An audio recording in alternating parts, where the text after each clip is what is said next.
Good morning, everyone, and welcome. We are Learning Team High Five, and our story begins in a cluster of rural farming communities nestled in the coastal municipality of southern Lian, Batangas.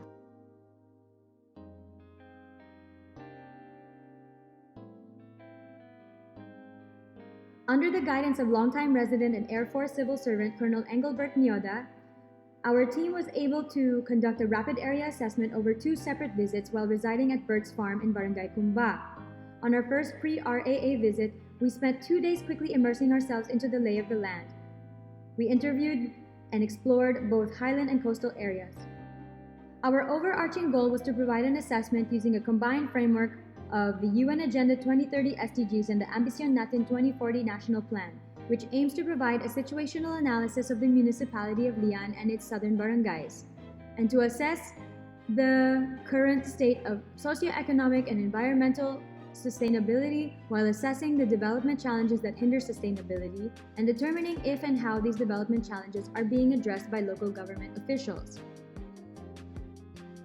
Based on our observations and discussions, we highly recommend to the local government bodies to firstly conduct a multi-sectoral assessment using UP or AIM consultants, and secondly, to design a sustainable development plan, which will focus primarily on improving organizational governance, introducing livelihood programs within the agriculture, fisheries, tourism, and industrial sectors, as well as introducing social wellness programs.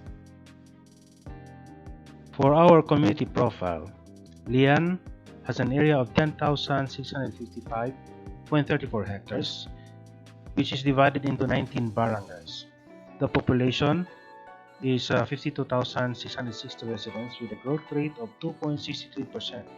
Its annual income is at 119 million pesos, and it is classified as a third-class municipality with a 13.27% poverty incidence.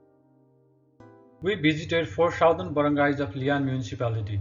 Among these 4, 2 are upland and other 2 are coastal barangays. Coastal barangays San Diego and Binu Bhusan has nearly more than double of population compared to upland barangays Cumba and Puting Kahoy. Agriculture remains major occupation among all these barangays. Sugarcane farming, animal husbandry, and fishing is in wide practice. Irrigation facility covers only some part of this region, while they all have at least an elementary school. Now we continue with the situation analysis of the areas in 5 aspects. First is about the selective execution of power.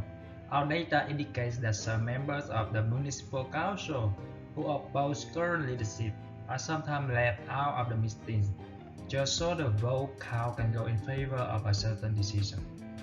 Secondly, there have been little to no collaboration between the municipal governments. For example, there were reported in which the municipal government initiated a road project in the barangay. However, the barangay council were bypassed altogether. Upon hearing the news, the project was ceased to own construction.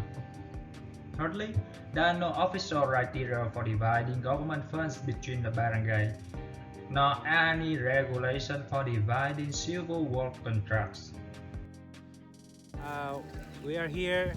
At the background is the sugarcane plantation that has just been harvested today.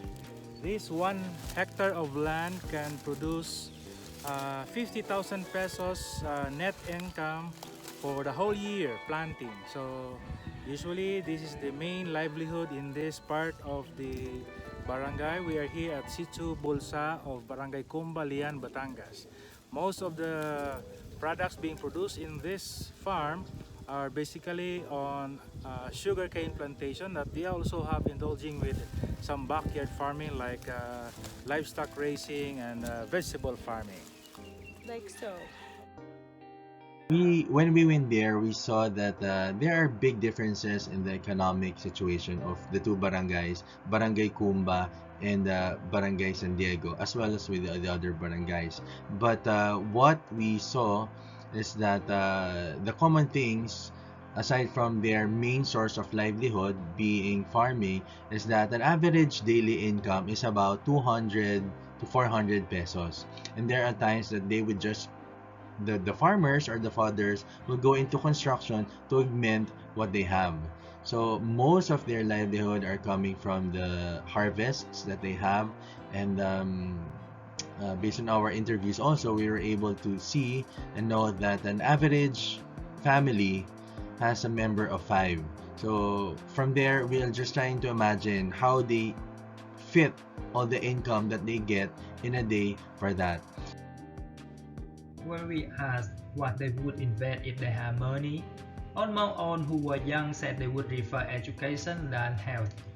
Meanwhile, the older senior citizens choose health. There are local clinics, but they offer very minimal services. The official government health organization is only in Lian town. Both highland barangays have outdated irrigation system. The absence of this simple technology reaches the farmer to have only one yield per year.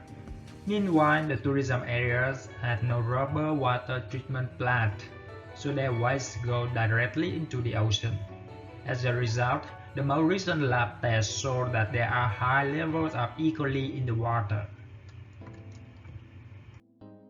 Situational analysis of the environment, we found indications of pollution of life on land and water, primarily with unregulated solid waste disposal and hazardous wake leakage from tourism activities, causing garbage disposal on the streets and high levels of E. coli in the water. As well, there was an industrial spill from the Absolute Distillery that caused a major hazardous waste leakage.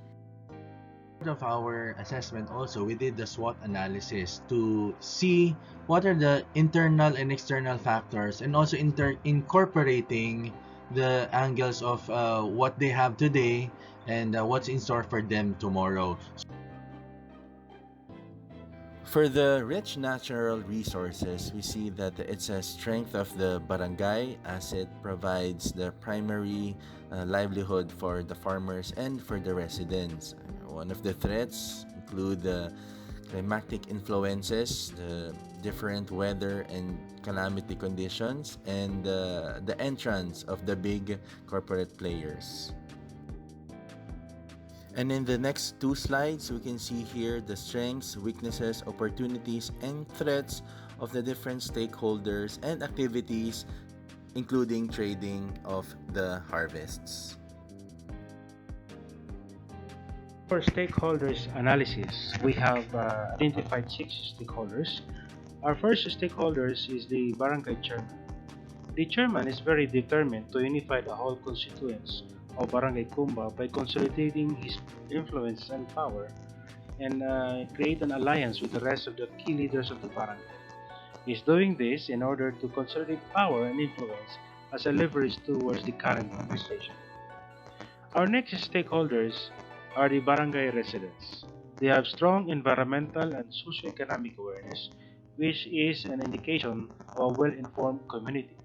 Our third stakeholders are the farmers. They are the most vulnerable sector of the society.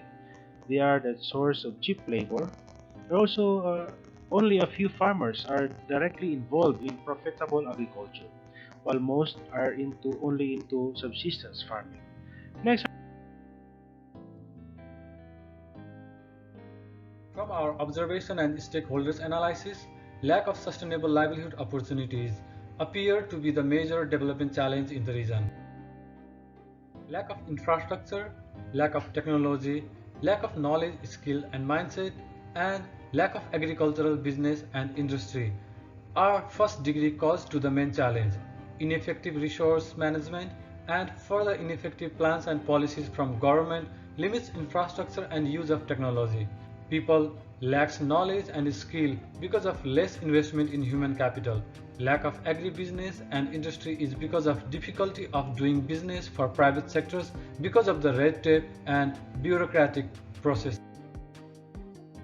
All the causes combinedly affect the income of households, economic output of people, and brain drain.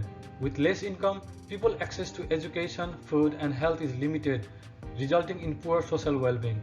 Brain drain and its social cost also contributes to social well-being. while less resources in community limits investment in economic and environmental progress, finally resulting in low quality of life for people. Our recommendations, therefore, focuses on creating sustainable livelihood opportunities for local people to have a better standard of living.